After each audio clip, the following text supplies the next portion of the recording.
बिस्मिल्लाहिर्रहमानिर्रहीम। अस्सलाम वालेकुम स्टूडेंट्स, क्या हाल है? ठीक हैं आप लोग? एडवांस इंजीनियरिंग मैथमेटिक्स की नेक्स्ट वीडियो के साथ हम हाज़िर हुए हैं।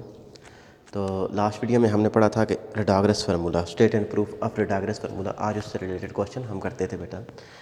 रिडाग्रस फार्मूला हमारे पास कौन सा होता था कि हम कहते थे कि P N of X is equal to 2 power N N factorial nth derivative of x square minus 1 power N. This is the Rodrigues formula. इसी से आज हम जनरेट करेंगे कि how we can write a Legendre polynomial, कि हम किस तरीके से लेजेंडर पोलिनोमियल इसमें से बनाते थे। तो बेटा हमारे पास सबसे पहले हम क्या कहते थे कि अगर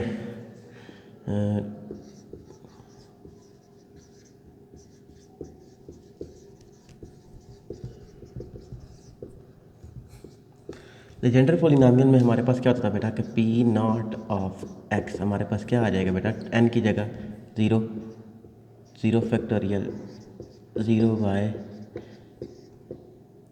एक्स स्क्वायर माइनस 1 पावर 0। तो हमारे पास क्या आ जाएगा, P naught of x which is equal to 1 2 power 0 1 0 factorial 1 के इक्वल होता है। तो ये भी हमारे पास पावर 0 था, तो हमारे पास क्या आ जाएगा, ये 1 आ जाएगा विच इज़ इक्वल टू 1। अब बेटा हम इसको क्या कहते थे, सेकंड था बेटा हमारे पास P1 ऑफ x। तो P1 ऑफ x किसके इक्वल आ जाएगा बेटा, 1/2 power 1 dot 1 factorial first derivative of x square minus 1 into 1। तो हमारे पास क्या टर्म आ जाएगी बेटा, 1/2 पावर 1 इंटू 1 पावर 1। तो हमारे पास क्या टर्म आ जाएगी, हम इसको कहते थे बेटा कि इसका डेरिवेटिव जब लेंगे तो हमारे पास क्या आ जाएगा, 2x आ जाएगा। तो 1/2 इंटू 2x।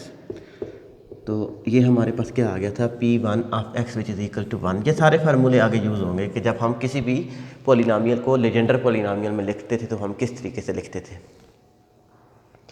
तो अब हमारे पास क्या था बेटा, P2 ऑफ x हम फाइंड आउट करना चाह रहे हैं। तो 2 की power 2 dot 2 factorial second derivative of x square minus 1 whole square. तो हमारे पास क्या आ जाएगा बेटा, 4 dot 2 d by d x of derivative of x square minus 1 power 2। First derivative हम लेना चाह रहे थे बेटा।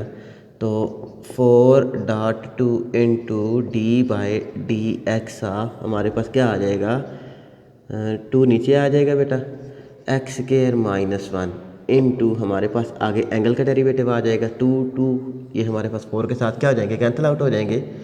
तो d बाई डी एक्स, तो हमारे पास ये टर्म क्या आ जाएगी बेटा, हम इसको क्या कहते थे कि 1/2 बाहर आ गया था। तो दो फंक्शन थे, दोनों फंक्शन आपस में क्या हो रहे थे, मल्टीप्लाई हो रहे थे। तो हम प्रोडक्ट रूल हम इस पर लगा ले बेटा, हमारे पास क्या आ जाएगा, first as it is derivative of second plus second as it is derivative of first X square minus 1 plus 2x square, तो which is equal to 3x square minus 1 power 1/2। ये हमारे पास क्या आ गया था बेटा, चौथा फार्मूला था P3 ऑफ x। इसी तरीके से बेटा हम फार्मूला फाइंड आउट करेंगे P4 ऑफ x। हमारे पास क्या टर्म आ जाएगी, तो मैं डायरेक्ट लिख देता हूँ, आप फाइंड आउट कर लीजिएगा कि P3 ऑफ ये तो हमारे पास P2 का था ना, तो ये हमारे पास P2 का था। फिर हम P3 का फाइंड आउट करेंगे, P3 which is equal to हमारे पास टर्म आ जाएगी, हम इसको लिखते थे बेटा कि 1/2 5x क्यूब माइनस 3 है, 1/2 5x क्यूब माइनस 3x। ये हमारे पास किसका, P3 का फार्मूला आ गया था बेटा। तो जर्नल बात हम करने लगे थे बेटा कि जब भी हम इसको जनरलाइज फॉर्म में लिखेंगे, इन सब लेजेंडर पोलिनोमियल को जनरलाइज फॉर्म में लिखेंगे, तो Pn ऑफ x किसके इक्वल आ जाएगा, summation r is equal to 0 to infinity minus 1 power r 2 power n r factorial r minus 1 factorial n minus r जी n minus 2r n minus 2r factorial. फिर उसके बाद x n minus 2r। This is the generalize form. आप इसमें values put out करते जाएंगे बेटा, r की इज इक्वल टू 0, तो ये हमारे पास P नॉट आ जाएगा, फिर 1। तो यही हमारे पास फार्मूले बनते जाएंगे। इसको जस्ट आप लोग याद कर लें कि these are the general formula. इसको हमने इस फॉर्म में लिख दिया था बेटा कि x n-2r, यही था हमारे पास जनरलाइज फार्मूला। तो अब हम बेसिकली ये करवाने का मकसद ये था कि हम किसी भी लेजेंडर इक्वेशन किसी भी पोलिनोमियल को लेजेंडर पोलिनोमियल में किस तरीके से लिख सकते थे बेटा। तो उससे रिलेटेड एक एग्जांपल करते हैं बेटा।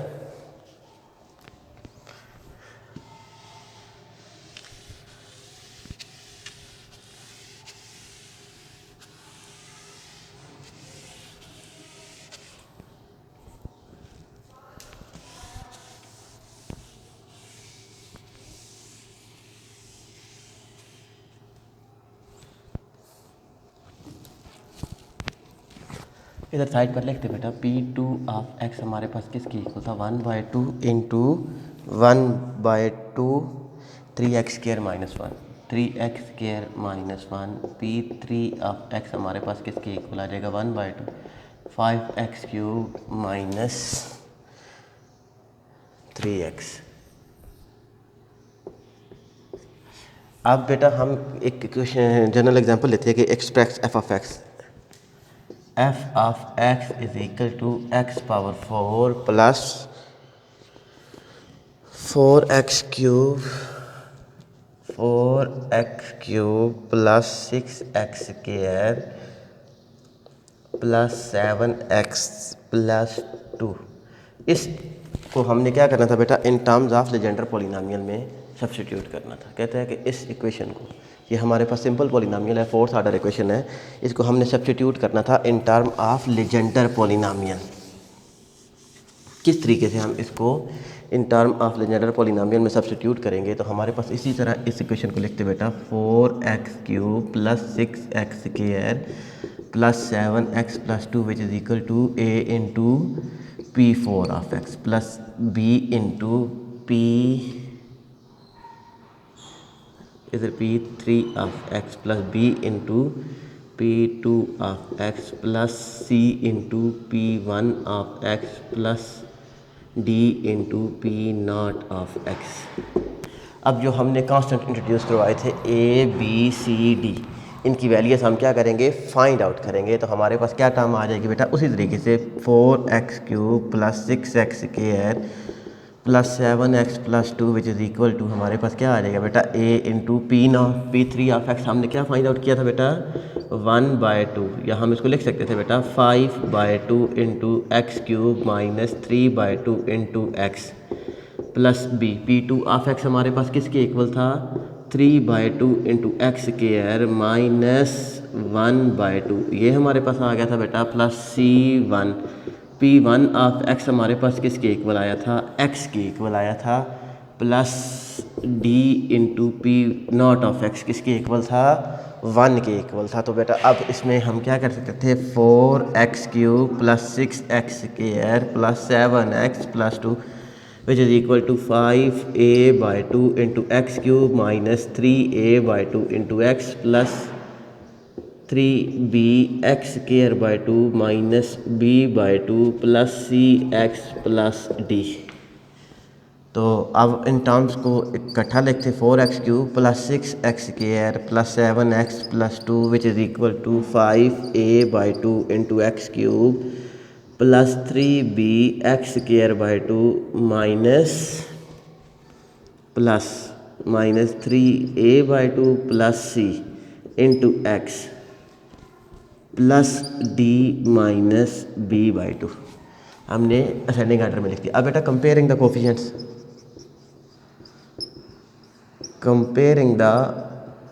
कोफिशिएंट्स, कोफिशिएंट्स को हम जब कंपेयर करेंगे तो हमारे पास क्या आ जाएगा बेटा 4x³ प्लस 6x। अब किसका x³ का कोफिशिएंट कंपेयर करेंगे तो हमारे पास क्या आ जाएगा 4 इज़ इक्वल टू 5a/2। तो इधर से बेटा a की वैल्यू क्या आ जाएगी 2 4 8 विच इज़ इक्वल टू 8/5 हमारे पास किसकी a की वैल्यू आ गई थी। अब बेटा हम कंपेयर करते थे किसका कोफिशिएंट, x² का कोफिशिएंट हम कंपेयर कर रहे हैं। तो इधर हमारे पास क्या आ जाएगा 6 इज़ इक्वल टू 3b/2। तो हमारे पास 12/3 which is equal to b। तो b इज़ इक्वल टू 4 हमारे पास आ गया था बेटा। अब किसका कोफिशिएंट्स कंपेयर करें, हम कोफिशिएंट्स कंपेयर करें, हमारे पास क्या आ जाएगा बेटा कोफिशिएंट जब हम कंपेयर करेंगे तो हमारे पास आ जाएगा एक्स का कोफिशिएंट अगर कंपेयर करें तो हमारे पास क्या आ जाएगा 7 is equal to -3a/2 plus C. तो 7 + 3a/2 इज़ इक्वल टू सी। तो 7 + 3/2 इंटू ए की वैल्यू हमारे पास क्या आई थी बेटा 8/5 इज़ इक्वल टू सी। तो 7 + 24/10 इज़ इक्वल टू सी। तो हम इसको लिख सकते थे बेटा 70 + 24/10 इज़ इक्वल टू सी। तो हमारे पास क्या आ जाएगा 70 + 20 94/10 इज़ इक्वल टू सी। तो हमारे पास क्या आ जाएगा अगर इसके साथ 2 के साथ कैंसिल आउट हो जाएंगे तो 2 4 * 8 47/5 इज़ इक्वल टू सी। ये हमारे पास आ गया था बेटा। अब डी जो कांस्टेंट थे उनको कांस्टेंट के कोफिशिएंट्स को कंपेयर कर दे बेटा। कांस्टेंट हमारे पास कौन से थे कांस्टेंट थे हमारे पास 2 is equal to d - b/2। तो 2 + b/2 is equal to d। तो 2 + 4/2 इज़ इक्वल टू d।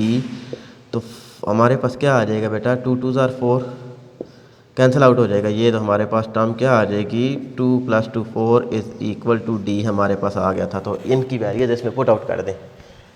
ये हमारे पास क्या आया था बेटा ए की वैल्यू हमारे पास क्या थी 8/5 p3 of x plus B क्या था बेटा हमारे पास 4p2 ऑफ x प्लस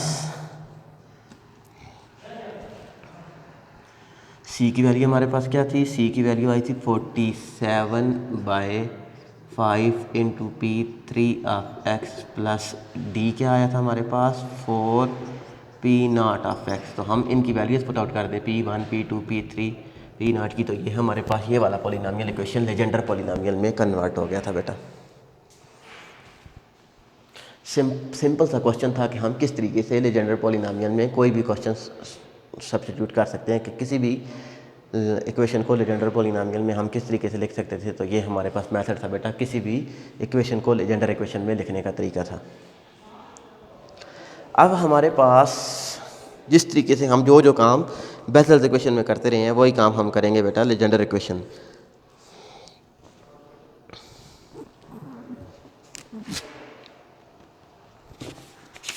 कि हमारे पास हमने बेसल्स इक्वेशन में पढ़ा था कि एक फंक्शन होता है जो कि बेसल्स फंक्शन को जनरेट करता है। इसी तरीके से हमारे पास एक फंक्शन होता था जो कि लेजेंडर फंक्शन को भी जनरेट करता है। तो इसको प्रूफ करने की ज़रूरत नहीं है, जस्ट लिख देते हैं बेटा।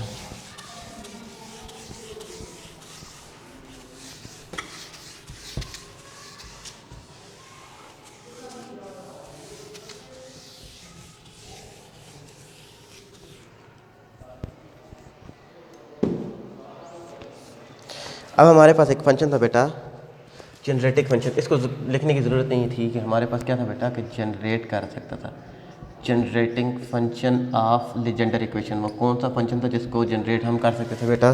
तो वो हमारे पास फंक्शन था 1 - 2xz 1 - 2xz plus z² is the generating function. जिस तरीके से बेटा हम बेसल्स फंक्शन को जनरेट करते थे किसके साथ बेसल्स फंक्शन हमारे पास जनरेट होता था एक फार्मूला होता था कि जिसको हम बेसल्स फंक्शन को जनरेट करते थे बेटा कि वो था हमारे पास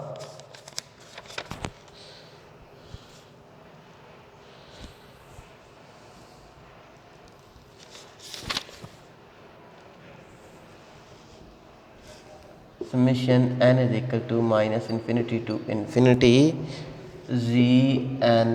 gn ऑफ x। ये हमारे पास फार्मूला होता था जिसको हम बेसल्स फंक्शन के साथ जनरेट करते थे। इसी तरीके से हमारे पास ये भी क्या आ जाएगा बेटा फार्मूला बन जाएगा। जब हम इसको लेकर चलेंगे तो हमारे पास कौन सा बेसल्स फंक्शन का फार्मूला बन जाएगा। इसको हम कहते थे कि ये हमारे पास आ जाएगा बेटा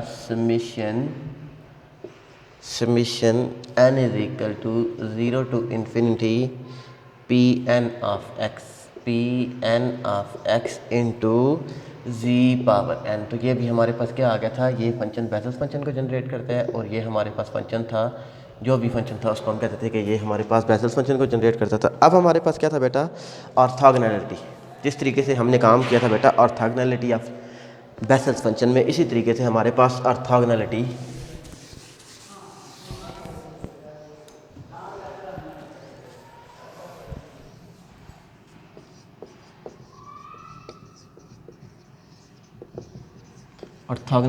ऑफ लीजेंडर इक्वेशन। तो हमारे पास इसकी स्टेटमेंट थी -1 से 1 P N of x dot P M of x is equal to 0 आ जाए तो this is the orthogonality of Legendre equation. तो ये चीज़ें हमने प्रूफ करनी है बेटा।